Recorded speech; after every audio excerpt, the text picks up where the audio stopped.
Paro general nacional en Venezuela fue contundente según medios analistas. Según el presidente Maduro, no había total normalidad en las empresas más importantes de Venezuela.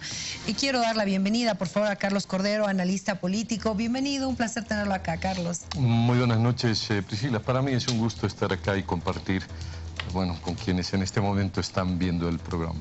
Bueno, hablemos un poquito de Venezuela. Contundente ayer el paro, por lo menos las imágenes, las fotografías que se reflejaban, ¿era así?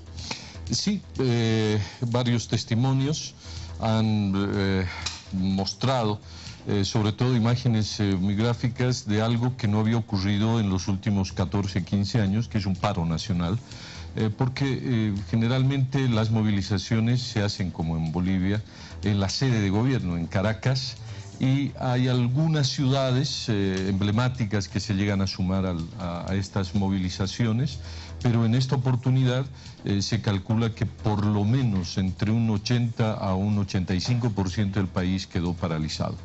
Esta es, digamos, como el paso subsiguiente que ha tomado la mesa de unidad allá en Venezuela, luego de este plebiscito, una consulta para tratar de frenar la convocatoria a la Asamblea Constituyente que hizo el presidente Maduro. Bueno, ya son meses de movilizaciones, de heridos. Había hoy un reporte de 100 personas ya muertas en estos enfrentamientos.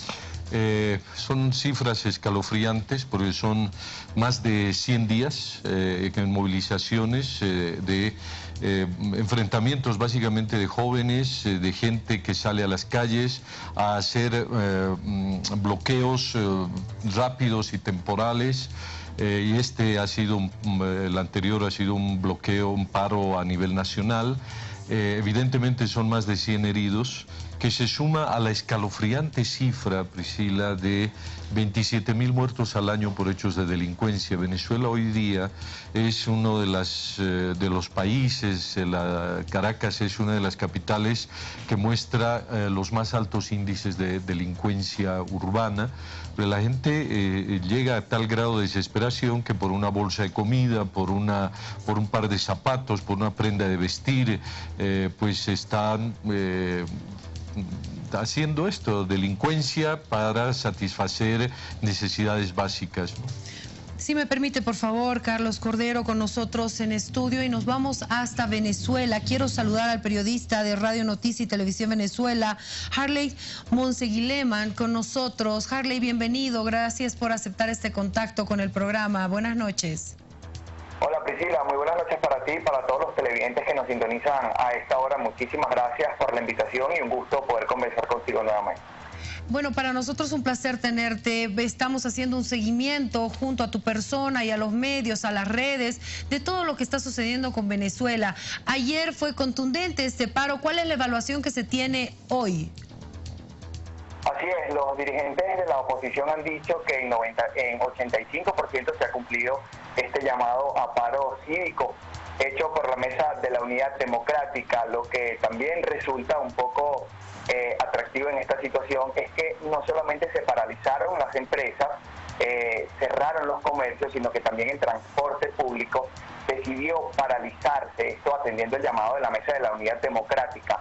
No solamente el llamado fue a paralizarse de manera, o una paralización de manera económica, sino que los dirigentes de la Mesa de la Unidad Democrática también le pidieron a los seguidores de la oposición que hicieran trancazo por 24 horas. Trancazo, bueno, ha sido un método que ha implementado la oposición venezolana para justamente obstaculizar el paso de los vehículos y las motocicletas por las principales vías de la ciudad de Caracas y también del interior del país.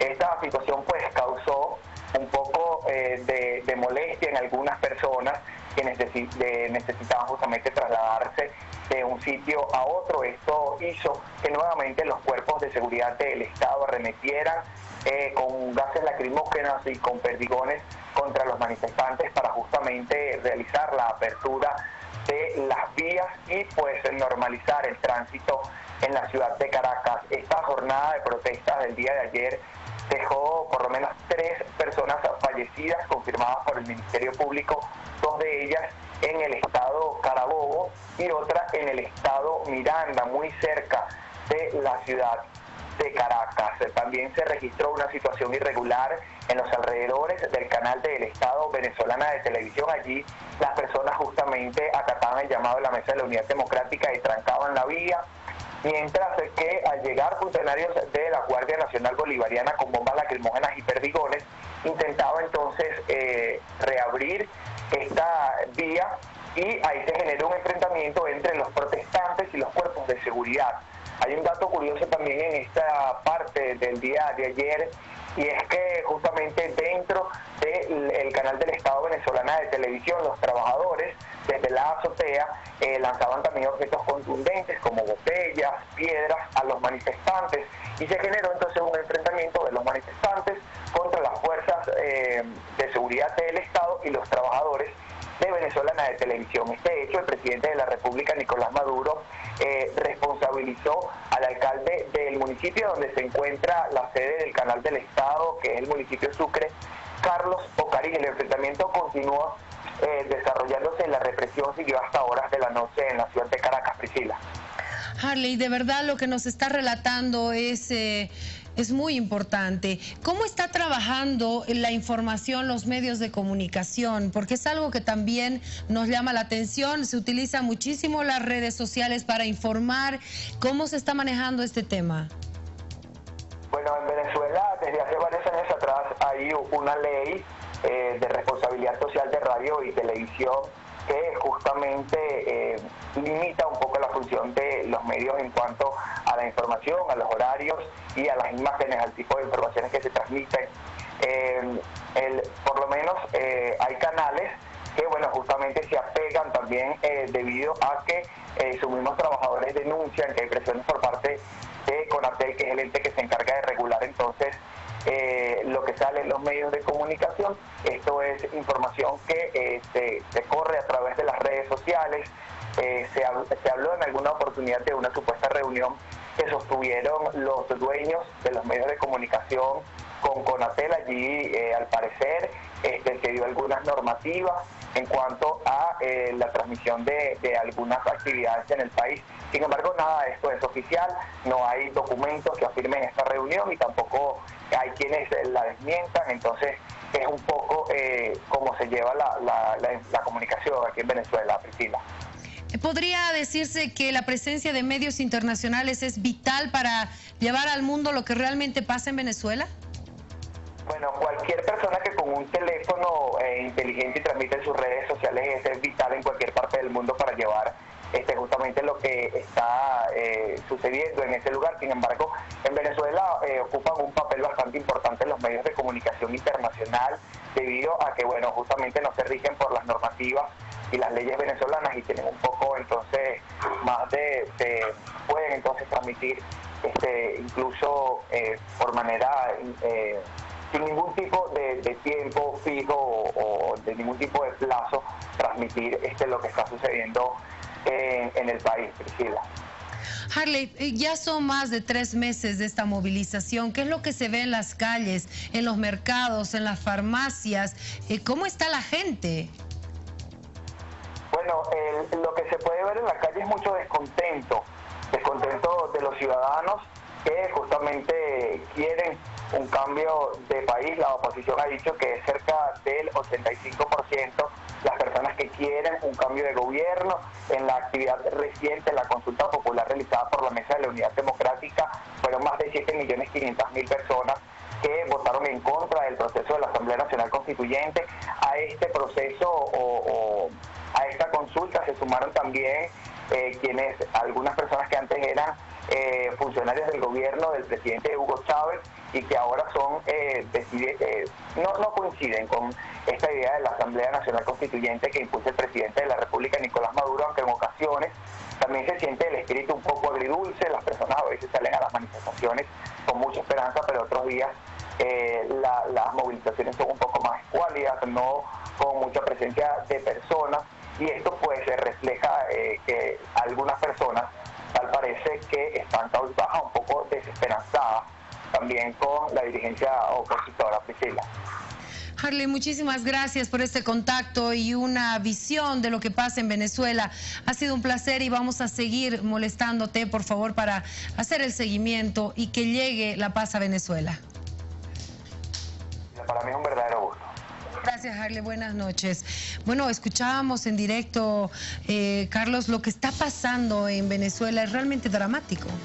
Absolutamente, y esta situación ha convocado a expresidentes latinoamericanos, la Iglesia Católica venezolana y también la Santa Sede a través del Papa Francisco se han pronunciado, la Organización de Estados Americanos, y en las últimas horas la Comunidad Económica del Mercosur también se ha pronunciado, esta cumbre de presidentes, a favor de una solución negociada, pacífica en Venezuela, aunque no ha habido un pronunciamiento, un mandato. De todas maneras hay una opinión pública a nivel mundial. Presidentes en la actualidad están pidiendo una solución pacífica en Venezuela, la convocatoria de elecciones de manera inmediata, la liberación de presos políticos y que la tranquilidad retorne al país. Y vamos a justamente revisar, por favor, para analizar un poquito también lo que sucedió en el Mercosur hoy con una declaración de esta cumbre, pidiendo a Venezuela que se restablezca el orden institucional. Bolivia no apoyó esta declaración. La crisis política y social venezolana acaparó el viernes los debates en la cumbre del Mercosur en la ciudad argentina de Mendoza.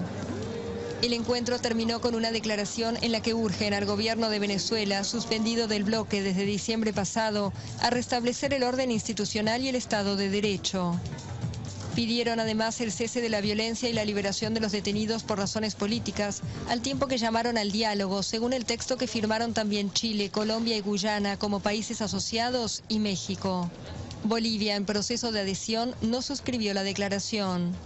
El domingo pasado, los venezolanos le demostraron al mundo más que nunca que están comprometidos con la democracia. Desde el Mercosur reiteramos nuestro llamado a la paz, a la libertad de los presos políticos y a la pronta adopción de un calendario electoral en Venezuela. La cumbre puso además el acento en la urgencia de abrirse asociaciones con terceros y se dio como un hecho la firma de un acuerdo de libre comercio Mercosur-Unión Europea antes de fin de año. Al final del encuentro, el brasileño Michel Temer asumió la presidencia pro tempore del bloque. Este tipo de declaraciones, ¿en qué cambia? ¿Qué está pasando con diferentes pronunciamientos? Pareciera que a Venezuela, o por lo menos al gobierno venezolano, no le interesa. Pues, a ver, revisando un poco la historia en Latinoamérica, cuando han existido gobiernos dictatoriales, militares, nunca existió una opinión pública, ni medios de comunicación, ni organismos internacionales que ejercieran una presión para democratizar esos países. Estos pronunciamientos de estos organismos multilaterales, grupos de expresidentes, son pronunciamientos muy novedosos en el siglo XXI y son el reflejo de un estado de opinión colectivo. El mundo está preocupado por lo que ocurre en Venezuela y estos distintos pronunciamientos ejercen una presión sobre un gobierno que, a diferencia también de otros que han habido en el pasado, que han estado incluso más años, 20, 30 años, ¿no? En Centroamérica, en propio Venezuela han habido dictaduras muy prolongadas. En el Paraguay, a veces en Chile, ¿no? En gobiernos militares en la Argentina.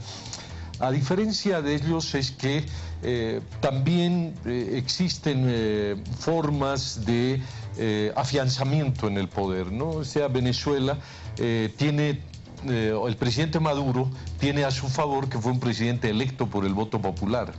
Y el argumento es que todas estas movilizaciones, presiones, no son legítimas, no son legales, por lo menos, Y claro, esto marca una diferencia. Por eso el pronunciamiento de Macri a nombre de los presidentes del Mercosur es que buscan una salida democrática, no promueven una salida, una ruptura en este momento del sistema democrático que hay en Venezuela, pero que se ha deslegitimado precisamente por la crisis económica de alimentos, medicinas, etcétera. Ahora, ¿cuál sería la solución?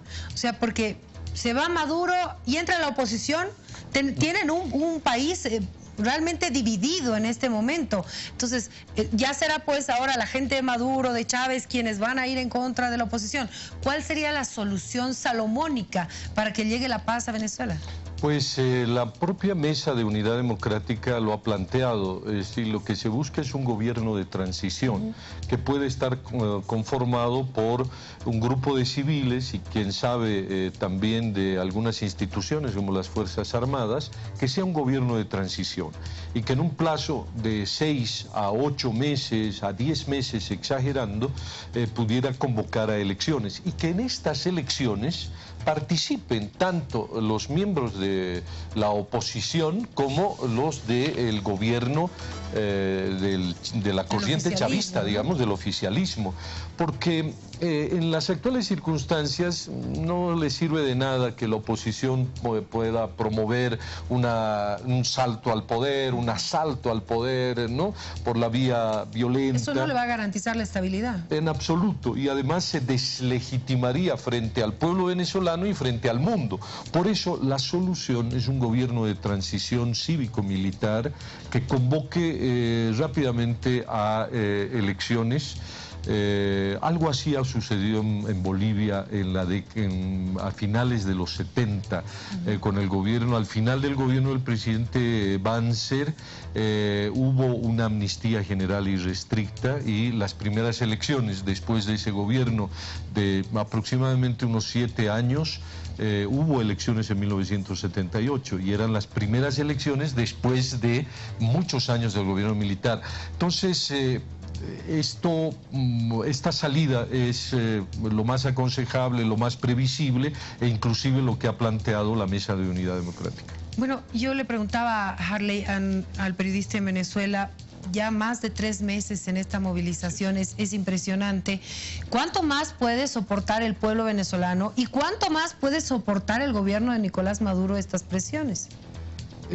Esa ha sido una interrogante que se ha planteado en distintos niveles de América Latina, intelectuales, analistas políticos.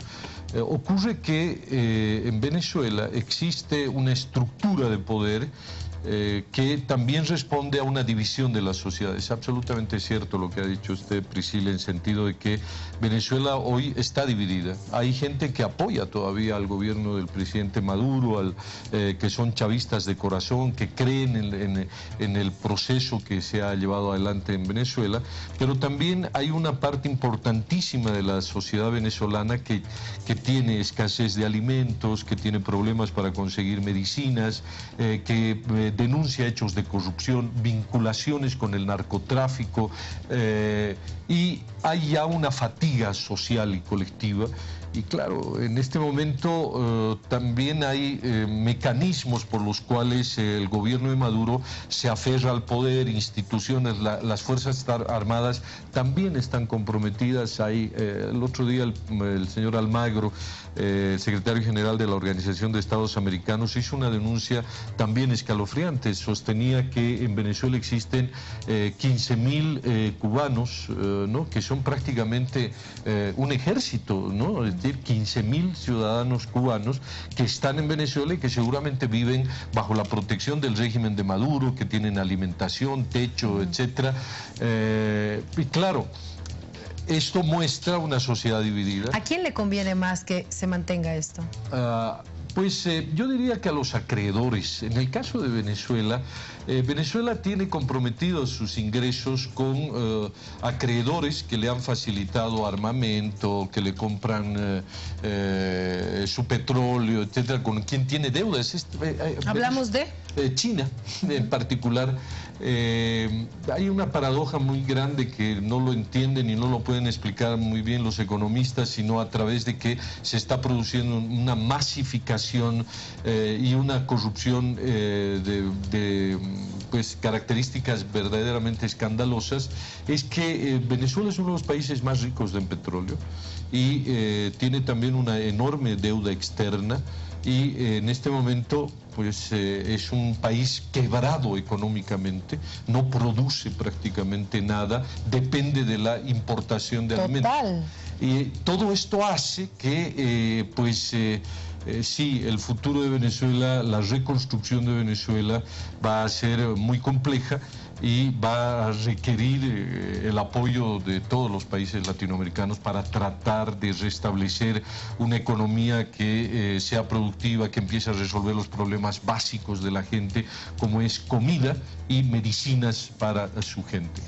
Bueno, nos duele a todos Venezuela, Así definitivamente. Efectivamente, así es, Priscila, es una herida abierta en América Latina y ojalá que todo esto se resuelva por la vía pacífica. Que sea así. Muchísimas gracias por haber estado con nosotros. Priscila, un gusto y un saludo cordial a todos los amigos del programa.